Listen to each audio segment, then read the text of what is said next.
Why, to the North Pole, of course. This is the Polar Express. Today on Collider, we're diving into the making of the beloved holiday classic, The Polar Express. Known for its groundbreaking animation at the time, the film remains a seasonal favorite and a fascinating piece of cinematic history. Let's get started.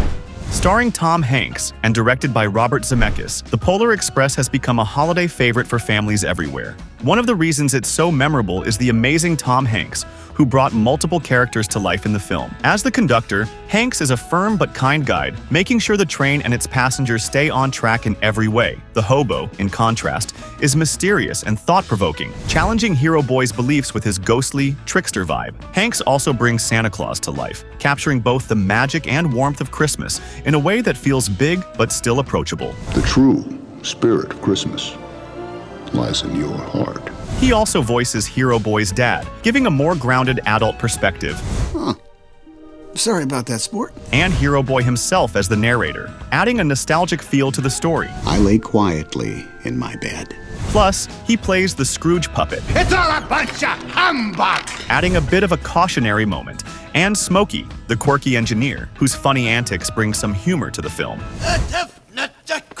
Each character feels unique, and Hanks puts a lot of care into making them distinct. His ability to play everything from a curious kid to the larger-than-life Santa made the movie even more magical. He didn't just play the roles, he gave them depth, personality, and heart. Originally, director Zemeckis had a wild idea. He wanted Hanks to play every single character in the movie. Hanks was willing to try, but it didn't take long to realize this was way too much for one actor to handle. Unlike live-action movies, where costume changes or scene breaks give actors time to adjust, this production was non-stop due to the technology they were employing. Hanks later admitted that while he'd played multiple roles in other films, those projects gave him time to prepare. Anyway, he ended up taking on 7 characters all at once. Well, you coming? The recordings of Tom Hanks playing each character were then used to animate digital characters. It was an ambitious approach, showing how flexible this technology called performance capture could be. Almost anyone could become anyone else. Tom Hanks described it as pure acting, since it stripped away the usual distractions of costumes and sets, letting actors focus entirely on performance. It's no surprise that The Polar Express still stands out years later. With its touching story, unforgettable characters, and Tom Hanks's incredible performances, it's become a must-watch holiday tradition for audiences of all ages and a warm Christmas classic.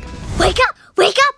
Wake up! Santa's been here! Santa's been here! Performance capture took animation to the next level. Unlike traditional motion capture, this new technique captured every tiny movement and facial expression of the actors, translating them into detailed digital characters. Actors wore special suits covered in reflective markers that tracked their movements, while additional markers on their faces captured every smile, frown, and twitch. The result was a highly realistic digital performance that became the foundation for animators to build on. The stakes were especially high for The Polar Express, as the team wanted to stay true to the warmth and realism of Chris Van Allsburg's original illustrations. Director Zemeckis envisioned a film that felt like stepping into the pages of the book. Each iconic illustration was carefully recreated to preserve the magical, nostalgic feel of the story while adding cinematic flair. The process itself was anything but simple. Actors had to suit up in mocap gear that included up to 150 tiny reflective markers placed all over their bodies and faces. These tracked every muscle movement and expression, from a furrowed brow to the way someone walked. The setup was time-consuming, and since the actors performed without costumes or sets, they had to rely entirely on their imaginations to bring the scenes to life. It was closer to stage acting than traditional filmmaking, but the results were worth it. The technology wasn't just for Hanks, though. Other cast members like Nona Gay, Hero Girl, and Eddie Deezen, Know-It-All Boy, also wore the mocap suits to bring their characters to life. Even Aerosmith's Steven Tyler made an appearance as an elf, performing a lively musical number during Santa's big send-off. The impact of performance capture went beyond The Polar Express. While earlier films like Final Fantasy: The Spirits Within had experimented with digital characters, this movie showed how the technology could bring animated performances to life in a way that felt authentic and full of heart.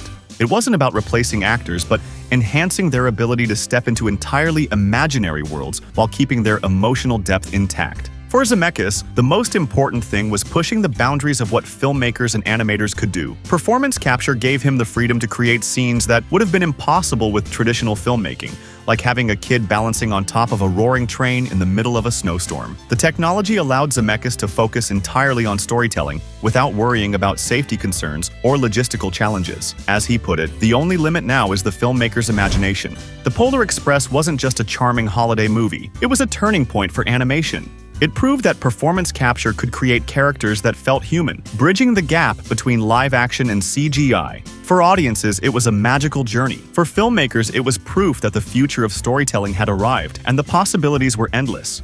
Train, do you know what kind of train this is? Well, do ya? With a massive production budget of $170 million and another $125 million spent on marketing, the Polar Express had a lot to live up to. It wasn't just aiming to become a holiday classic, but also to push the boundaries of animation technology. However, the movie had some tough competition at the box office. Pixar's The Incredibles had just hit theaters, and the SpongeBob SquarePants movie was right behind it. In the end, the Polar Express earned $286 million worldwide, which was a solid result but still faced strong competition in the holiday movie lineup that year. While the film was groundbreaking for its technology, it also became infamous among audiences for its eerie and unsettling animation. The characters, especially the children, often came across as lifeless, with glassy eyes and stiff movements that left many viewers feeling uneasy. This is largely tied to the uncanny valley effect, a phenomenon where something that looks almost human, but not quite, can feel creepy instead of realistic. As we mentioned before, the movie and the performance capture aimed for hyper-realistic human characters, but it didn't quite pull it off for everybody. Instead of being charming, the characters' dead-eyed stares and awkward smiles made them look strange, even disturbing. They lacked the natural focus and emotion you'd expect, giving the impression that the characters were zoned out or, worse, completely hollow. This issue made emotional or heartwarming scenes fall flat for some viewers, as the characters just didn't feel alive. Movements were another challenge. The performance capture technology wasn't as advanced back then, so even simple actions like walking or turning looked unnatural and stiff. These slight imperfections were subtle but noticeable, and they added to the overall unsettling vibe of the characters. It didn't help that motion tends to amplify the uncanny valley effect, making the flaws even more obvious when the characters were in action. This wasn't the first time CGI struggled with realistic humans. Earlier, Pixar films like Toy Story avoided the issue by sticking to a more cartoonish, stylized look for their human characters. No one expected Andy or the other humans in Toy Story to look real, which helped audiences connect with them. But the Polar Express went in the opposite direction, trying to make its characters look fully lifelike, and many argue it didn't work out. For all its holiday magic and imaginative storytelling, the movie also left a lot of people creeped out. It's a fascinating case of how innovative technology can sometimes create results that are as unsettling as they are ambitious. Even today, the Polar Express stands out, not just as a holiday classic, but as a reminder of how tricky it can be to balance realism and relatability in animation. It's nothing I need to know. The Polar Express was a bold step forward for animation. It pushed the limits of what performance capture could do at the time, even if the results didn't always hit the mark. Since then, the technology has come a long way, but the movie remains a memorable, if not infamous, example of the challenges that come with making CGI characters look realistic. It's a reminder of how ambitious ideas can pave the way for progress, even if they don't always go as planned. Thanks for watching Collider. See you next time.